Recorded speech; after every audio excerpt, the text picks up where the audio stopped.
Hello, hello. How you doing? Hey girl or man, how you doing? My name is Strika, last name Griffin. I was wondering if I could talk to you, tell you a thing or two. Come on in my room. I just made it up, by the way. Just made it up. But hello, how are you? How you doing? Everything all right? I hope it is.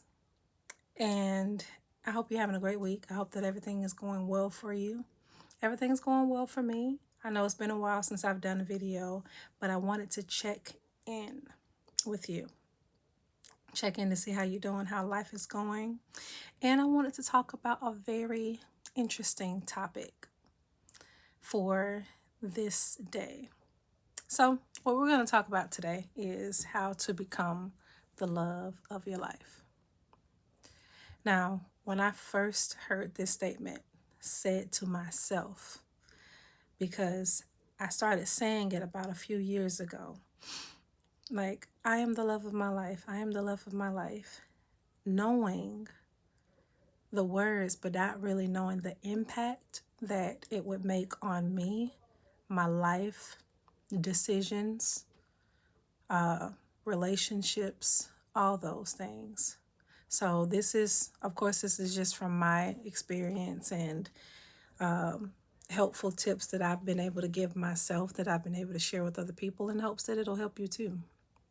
So the first thing, of course, you ask yourself, like, what does that mean? What does it mean to be the love of your life? What does that mean? And for me, that means that you are allowing yourself to be your first priority. You're allowing yourself to be that number one person that you take care of before you take care of anything else, inside out, right? You know? And being that I'm just in my 30s, to be completely candid, it took me a while to really grasp that that was a necessity, that that was so important to do, because you can be so conditioned to take care of others before you are conditioned to take care of yourself. And even if you have a job, even if you have a family, even if you have a partner in your life, that doesn't necessarily mean that you are prioritizing yourself first. That doesn't mean that you've been prioritizing what you need. So, again, when I thought about this topic, when I thought about, Sean, what is it that you want people to know about becoming the love of their life? And I want you to understand that it's something that is so imperative for you to understand when it comes to feelings. Not only when it comes to your feelings, when it comes to sharing your life with other people. Because as I said before, we're so used to, giving our attention to things and people and jobs and everything else. Like, what is it okay to tell myself what I need and be okay with giving me what I need? Like, have we been taught that it's okay to give yourself what you need? So, yes, first thing is asking yourself that question. Second thing is being completely transparent with yourself. This is not a conversation that you got to have with everybody else, because some of them don't even know how to become the love of their life. Some of them are not the love of their life. Sometimes everything else is. But this is a you and God thing, where you are really learning how to connect and hear yourself and be like, all right, am I okay with knowing that this is something that I need? And fighting for that, not even fighting for it, but just advocating for yourself. Like, again, you and a God thing. So asking yourself these questions with full authenticity of things that you haven't really heard before. Like, okay, you say you love you. What does that love feel like? That's like an authentic question. What does loving you feel like? What does that look like for you? What do you do in order to show you that you love you? For example, for myself,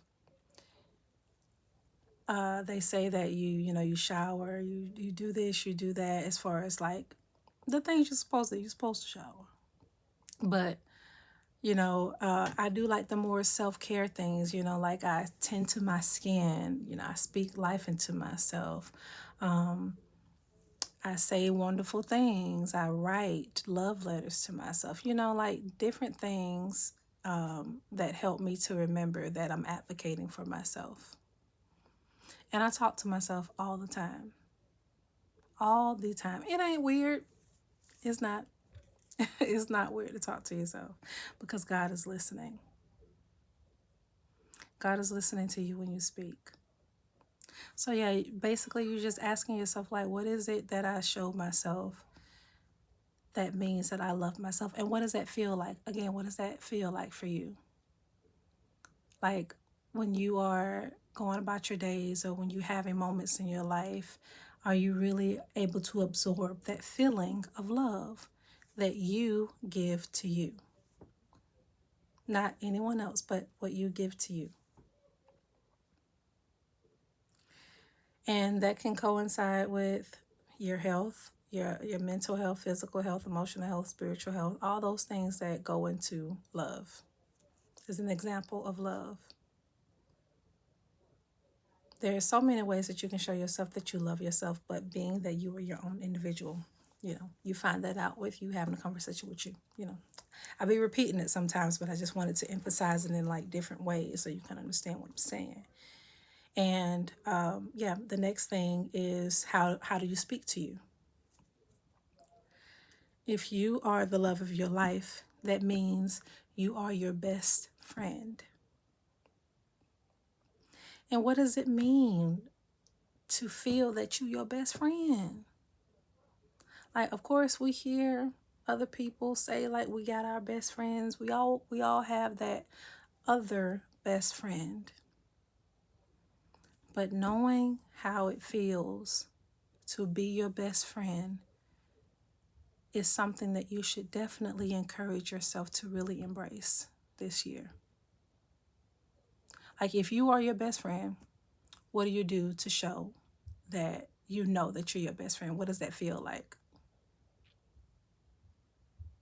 Because I know for me, like I definitely have had the experience of making other people my best friend, being there, so attentive, pouring out without really pouring back in, not knowing that it's okay for me to not answer, not always be available, you know? And that leads it to the next thing. Are you able to form boundaries if you are the love of your life? And I remember when I was like really going through something and really learning about the meaning of the word boundaries. I used to think that boundaries was a form of defense when I learned that it was a form of foundation. Boundaries is like a form of foundation because it really helps you to understand yourself and to know yourself, and then it helps other people to know you. Because if you did not know yourself, that means that any and everything people would try to do to you. And I'm more than certain that you've had experiences where you've had people do this, you've had people do that. You've done things, you've allowed things in your life to the point where you're like, why do I allow it? Why do I let people, or why do people think that they can do this or do that? Sometimes we have not formed those boundaries for ourselves, again, which is an example of love. And knowing that you stood up for yourself, you voiced exactly what you need. You've said it to yourself like this is like a non-negotiable for me. I need this, I need that. In order for you to know that you can also attract that, and if they don't respect that, then that's okay. You can move forward from there. But you really have to have that confidence in knowing that you can form boundaries. Because it's not a bad thing to form boundaries. It is essential It is a necessity, as I said before, in order for you to have a firm foundation in your life, because you deserve a firm foundation. You do. All of these things that I've said are things that you can find when you allow yourself to go within, just you and God. Just you and God.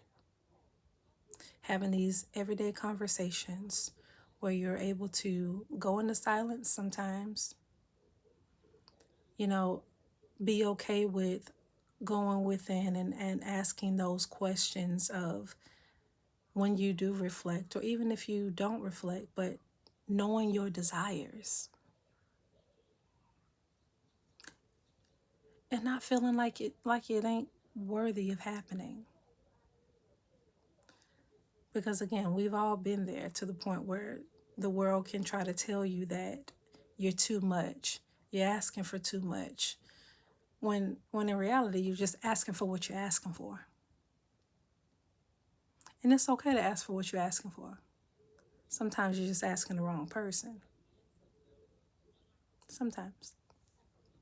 So yeah, those are just a few things, and this is specifically for, this topic is for people who are desiring to be in relationships, or if you are in relationships, just veering to that just for a little bit, because sometimes for the month of February, I'll be diving more into relationship topics, because it matters, you know. And we've all had experiences. We desire to love somebody, but most times I really want to make sure that we're first learning to love ourselves well, because to me that's like the key. When you learn to do that, everything else opens up. So yes, if you are a person who is in a relationship, has been in a relationship, if you're in one where there's like some kind of confusion, one where you're thinking of, should I go back? Should I try this out? An in-between type of stage, going back to you learning how to become the love of your life, you start asking yourself these questions of, if this is serving you well. Is this something that has helped you to become a better you? Are you making yourself aware of yourself, even with having a person in your life? Because I feel like relationships are like mirrors, where they reveal something, especially when love is involved. It's supposed to reveal something so that we can grow. If it's not doing that, then something is trying to keep you stagnant. And to me, that is like a liability. It's not an asset. And to be completely, like, just to even go deeper into that, it's like sometimes when we become aware of some things, we get a little triggered. When triggers are still like a message that, again, is still trying to reveal something to us. Because you hear the word trigger, you're thinking like, trying to shoot me down, you're trying to hurt me, you're trying to like bring something out of me, when with a higher perspective, because you got to shift your mindset first in order to like answer any of these things, or to even think about any of these things. To always start with a good perspective, a high perspective, you have to know that these triggers are trying to help you to see you in a different way, to give you a better solution and a better way to respond. So if these relationships that you are in, the relationships that seem as if they keep like being repeated in your life, like same spirit, different body, go within yourself to start asking yourself these questions. Because I kid you not, like, I remember when I was dating someone, and I, like, shortly after, like, we stopped dating, and then like the next year, it was the same type of person. And then I didn't notice it as much until the third person. The third time, I was like, whoa, wait a minute. This has happened before. Have you ever like had that experience? Like, this has happened before. And I can't tell them that because it's not for them to know. It's for me to know because it's my experience. But I'm like, whoa, whoa, whoa, whoa. Something has repeated itself. And God just revealed that to me. And I need to go like within myself. I need to chill. I need to chill. So I stopped dating that person. And I went back within myself and I learned so much about myself. And then later things were revealed. And I'm like, that's why I needed to refrain. That's why I needed to fall back, because I needed to learn this about me. And that was okay. So I ended up not only helping myself, I ended up helping that person as well. See, that's the thing. When you're healing, when you are learning to become the love of your life, sometimes you're thinking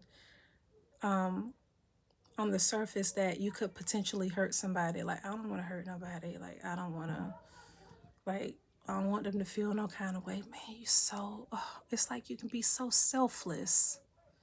But you got to know that unconditional love is what you need more than that selflessness. Some people call it selfishness. Love is not selfish. It's nowhere near selfish. It just looks like that in other people's eyes, but it's nowhere near selfish, because sometimes we don't really know the full reason as to why we need to do these things. We just know we need to do it. And then sometimes later on, it comes back and reveals itself like, that's why I needed to do that. For some who are watching, who are like questioning, should they continue a relationship, or should they continue to even consider having relationships while they're becoming the love of their life. If you feel like you need to take some time away from getting into relationships, do that. I remember when I was just moving into my first apartment and I spent the entire year without dating. I was in my 20s at the time. And I think I said this before in another video, but I spent a year like really purging and releasing a lot of things from me that I did not know I needed to be released from. People that I was dating at the time, I was telling them, I was like, I don't want to date anybody anymore. I can't do this anymore. I received a lot of backlash from that. And I really had to like shed some tears, like let some stuff go. But you know what? I'm like, I'm willing to do it. I'm willing to do that because this ain't feeling right for me. This don't feel like it's a flow, like it's really beneficial for me. And I gotta do what I gotta do. So when you're in this is one thing I really want to say. Like when you're in this this life of becoming the love of your life, it's not just about it looking good. It's about you being free.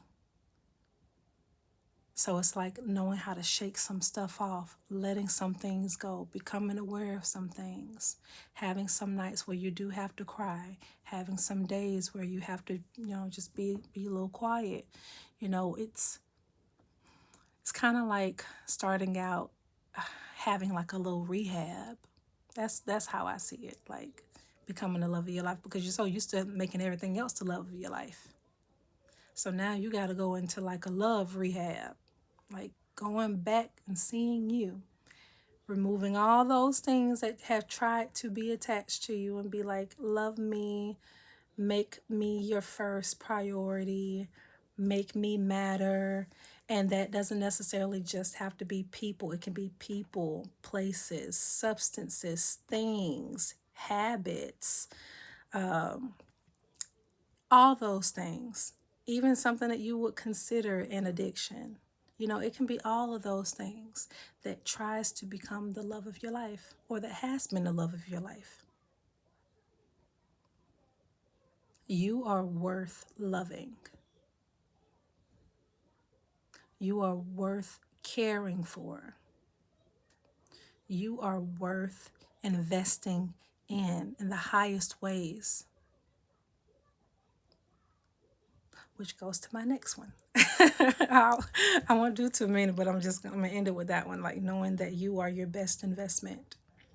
When you are becoming the love of your life, you are knowing that you are your best investment. That's what you pour into yourself as far as wisdom, knowledge, discipline, all those things. You are your best investment. Because think about it. I just want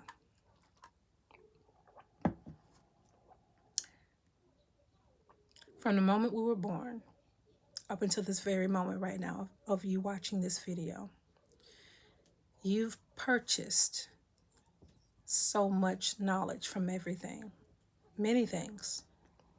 You know how we say pay attention? You've paid attention to a lot of things and bought it. Whether that be trauma, whether that be toxicity, whether that be limiting beliefs. We've paid attention to a lot of things and we've considered it as something that we wanted as our lives, part of our life. So now that you know, you are willing to return that, remove that I no longer want that to be a part of me. You're seeking different ways to invest in yourself. I was not always this way. I allowed myself to unlearn first and to relearn different things in order to become this way, to become the love of my life, because it's not something that has been taught.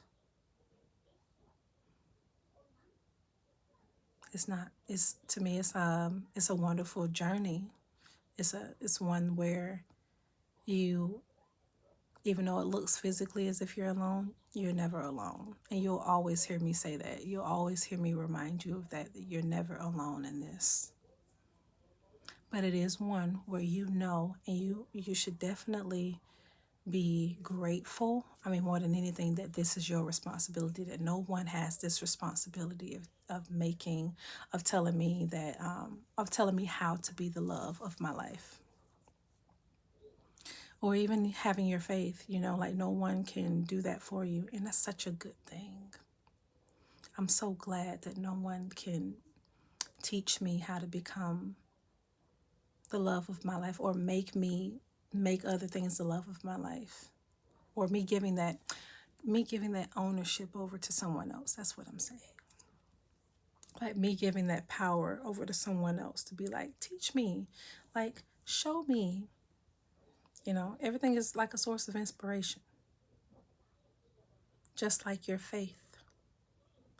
I'm so glad that no one has that ownership, that you don't give anyone that kind of power over you. Faith is something that you get to build, just like love. And as you allow yourself to see that love in your life, by you first becoming the love of your life, you get to know what that feels like. Like, what does it feel like when you give yourself patience? Like, how you be like, God, give me patience. And with a prayer, God gives you ideas. God gives you also an experience to apply with your ideas. So as you have made that prayer, like, God, give me patience. Okay, now you know that an experience will come, and you can answer that by the ideas that have been poured into you. How do you choose to give yourself patience? And when you've made that choice, what did it feel like when you gave yourself patience? What did it feel like when you gave yourself grace? What did it feel like when you poured more faith into yourself? And be okay with feeling that, because now you know, when I give it to me, I know what it could make someone else feel like. So then it also shows you, like, you're not going to just be just giving it out willy-nilly. You're not going to be doing that to yourself, because you know that this is something that is not just given, like it's just so easy. Like it's supposed to be something that we pay attention to. It's supposed to be something that we not just give out to any and everybody. Because again, you'll be going back to square one of pouring yourself out and not knowing how to first pour into you. Keep your cup full. You know, what does it look like to just pour out fast? That's heavy. That's giving you a little anxiousness and all those other things. So, yes, know that everything that you do is worth the investment in the highest ways. And even if you choose to end a pattern or recognize some of the things that you've done before or unlock something that has been, buried for so long, all these things are acts of self-love as you are becoming the love of your life. And you can do this. I understand that as you are becoming this, it's not something that everyone will agree with because it's you doing this. No one fully knows all of the things that you had to get through in order to really even admit that I need to become the love of my life. I done made everything else the love of my life. I need to know what it's like to do this for me. And you take all the time you need because it's your time. And little by little, moment by moment, because again, those little steps are mighty steps still. You are allowing yourself to be like, you know what? Step by step, I get to do it with you. And I love that I get to do it with you. And this is you talking to yourself. Like, I love that I get to have this life with you. I love that I get to protect your innocence. I love that I get to rediscover you at this time right now, at this very moment right now. I hope that this video has helped you in some kind of way. I'm still enjoying this journey of becoming the love of my life or being the love of my life. And there are so many other things that I can mention as to how I was allowing myself to become the love of my life. Many, many testimonies and many stories that I can share with you, and I would love to share them with you as we move forward. I know that February will be a very significant month because it's going to be a lot of revelations that I would love to share with you as I feel led to, And of course, we know we don't share anything that we haven't healed from. And even if we want some, when it relates to the subject, that's the only time I'll share it, is what I'm saying. So, yes, I hope that this video has helped you. If you feel led to share this video with someone on how to become the love of their life, share it. You guys can even discuss it. If you want to leave a comment, let me know what you think. Let me know some other things that you feel like you could do or that you feel like somebody else could do in order to become the love of their life. This is for all of us, even young girls starting out age 10 on up, making sure that they see that they're the love of their life. Young men, letting them know on how to, making sure that they know that they are the love of their life first, so that we're not damaging one another, that we're able to really see each other, even at a younger age and even up until now, even if you're married, even if you're single, even if you, have other desires, I feel like this is for anyone to become the love of your life. So I love you. I thank you for watching, and I'll talk to you soon. Thank you so much for watching, and thank you for being here at K Virtually. All right, bye. I hope I was looking at the camera because I'm really getting used to looking at the camera. But all right, I love you. Thank you so much. Bye.